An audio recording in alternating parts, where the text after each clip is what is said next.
जय हिंद दोस्तों। जैसा कि आप अपनी स्क्रीन पर देख रहे हैं, हमारी एमपीपीएससी श्रृंखला स्टार्ट हो चुकी है, जिसमें हम 2009 से लेकर 2019 तक यानी पिछले 10 वर्षों में एमपीपीएससी के द्वारा जितने भी क्वेश्चन पूछे गए हैं एग्जाम में, हम उन सभी क्वेश्चनों को देख रहे हैं।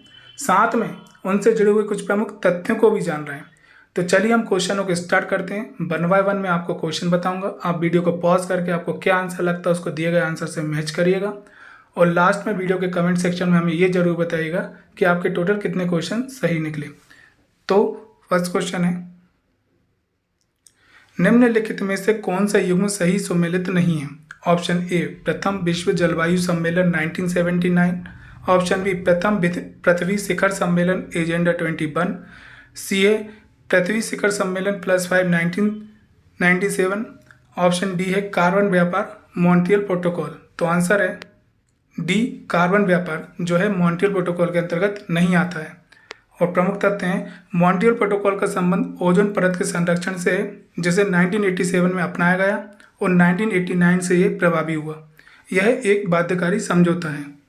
नेक्स्ट क्वेश्चन है, ओजोन परत संरक्षण दिवस मनाया जाता है। ऑप्शन ए 16 सितंबर को, ऑप्शन बी है 5 जून को, ऑप्शन सी है 23 मार्च को, ऑप्शन डी है 21 अप्रैल को। तो आंसर है ए 16 सितंबर को। और प्रमुख तथ्य हैं, संयुक्त राष्ट्र महासभा ने वर्ष 1994 में प्रतिवर्ष 16 सितंबर को अंतर्राष्ट्रीय ओजोन परत संरक्षण दिवस के रूप में मनाने की घोषणा की थी। नेक्स्ट क्वेश्चन है, भारतवर्ष का कितना भूभाग जंगल है? Option A 33.5%, option B 22.7%, option C 44.7%, option D 17.7%। तो आंसर है बी 22.7%। और प्रमुख तथ्य हैं, भारत वन स्थिति रिपोर्ट, जिसको इंग्लिश में बोलते हैं Indian state of forest report short में ISFR के अनुसार देश के 21.67% भाग पर वनावरण तथा 2.89% भाग पर वृक्षावरण है। और टोटल अगर इनको मिला दिया जाए तो कुल होता है 24.56%। तो दोस्तों, इससे जुड़े हुए कुछ और अन्य प्रमुख तथ्य हैं जो मैं आपको बता देता हूं।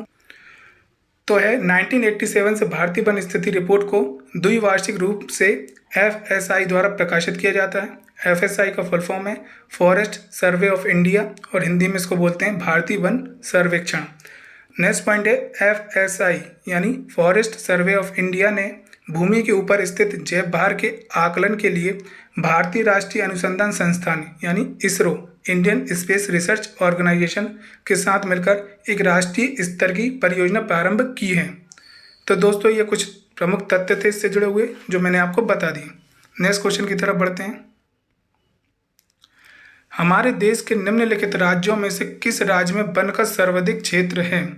ऑप्शन ए केरल में, ऑप्शन बी उत्तर प्रदेश में, ऑप्शन सी मध्य प्रदेश में, ऑप्शन डी राजस्थान में। तो आंसर है सी मध्य प्रदेश में।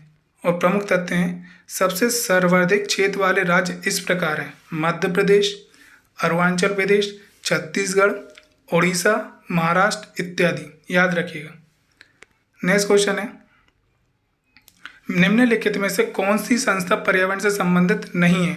ऑप्शन ए विज्ञान और पर्यावरण केंद्र, ऑप्शन बी भारतीय वनस्पति सर्वेक्षण संस्थान, ऑप्शन सी भारतीय वन्यजीव संस्थान, ऑप्शन डी भारतीय सर्वेक्षण विभाग।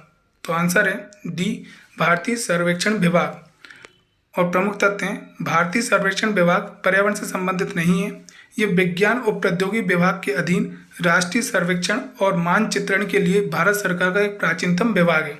याद रखिएगा। नेक्स्ट क्वेश्चन है, निम्न में से किसे चिपको आंदोलन का नेता कहा जाता है? Option A Medha Patkar, option B Baba Amte, option C Sundarlal Bahuguna, option D Kiran Bedi. तो आंसर है सी सुंदरलाल बहुगुणा। और प्रमुख तथ्य हैं, सुंदरलाल बहुगुणा को चिपको आंदोलन का नेता माना जाता है। इन्होंने इस आंदोलन में सह कार्यकर्ता के रूप में बहुत ही महत्वपूर्ण भूमिका निभाई। 1970 के दशक में देश भर में वनों के विनाश के विरुद्ध हुए संगठित प्रतिरोध को चिपको आंदोलन का नाम दिया गया। नेक्स्ट क्वेश्चन है, चिपको आंदोलन के प्रणेता कौन है? Option A Medha Patkar, option B MS Swaminathan, option C Sundarlal Bahuguna, option D Chandi Prasad Bhatt. तो आंसर है डी चंडी प्रसाद भट्ट। और प्रमुख तथ्य हैं, चंडी प्रसाद भट्ट को चिपको आंदोलन का प्रणेता कहा जाता है। इन्होंने 1964 में दासोली ग्राम स्वराज मंडल की स्थापना की, जो आगे चलकर यह संस्था चिपको आंदोलन की आधारभूमि बनी, याद रखना। नेक्स्ट क्वेश्चन है, भारत में अब स्थापित होने वाला पहला राष्ट्रीय उद्यान है।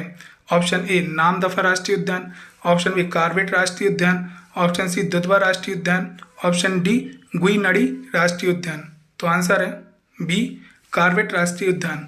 और प्रमुख तथ्य हैं, भारत में स्थापित होने वाला पहला राष्ट्रीय उद्यान जिम कॉर्बेट है, जो उत्तराखंड में स्थित है।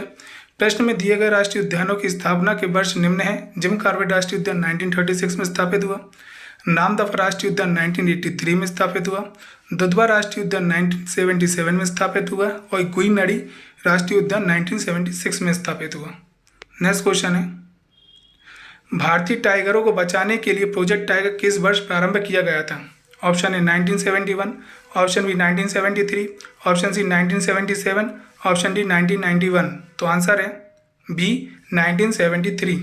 और प्रमुख तथ्य हैं, प्रोजेक्ट टाइगर 1973 में शुरू किया गया था, जिसका उद्देश्य मानव और बाघों के मध्य झड़प को कम करना है। प्रमुख तथ्य हैं जो कि इस प्रकार हैं कि अंतर्राष्ट्रीय टाइगर दिवस जो है 29 जुलाई को मनाया जाता है और जूलॉजिकल नेम जो होता है इसका वो होता है पैंथेरा टिग्रिस। और राष्ट्रीय बाघ संरक्षण समिति का गठन 2006 में हुआ, जो राज्यों द्वारा भेजे गए बाघ संरक्षण कार्यक्रम का अनुमोदन करता है। और नेक्स्ट पॉइंट है, डीएनए फिंगरप्रिंट द्वारा वर्तमान में इनकी गणना की जा रही है। नेक्स्ट क्वेश्चन है, कान्हा राष्ट्रीय उद्यान प्रसिद्ध है। ऑप्शन ए शेरों के लिए, ऑप्शन बी गायों के लिए, ऑप्शन सी हाथियों के लिए, ऑप्शन डी बाघों के लिए। तो आंसर है डी बाघों के लिए। और प्रमुख तथ्य हैं, कान्हा राष्ट्रीय उद्यान प्रोजेक्ट टाइगर के अंतर्गत आता है, जिसका उद्देश्य बाघ को संरक्षित करना है। कान्हा राष्ट्रीय उद्यान मध्य प्रदेश राज्य में स्थित है। तो दोस्तों, ये वीडियो अगर आपको पसंद आया तो ज़्यादा से ज़्यादा लाइक करिए, शेयर करिए, और अगर आप हमारे चैनल पर नए हैं तो अभी के अभी हमारे चैनल को सब्सक्राइब करके बेल नोटिफिकेशन को दबा दीजिएगा, ताकि हमें आपके सपोर्ट से मोटिवेशन मिले और आपको नोटिफिकेशन। धन्यवाद।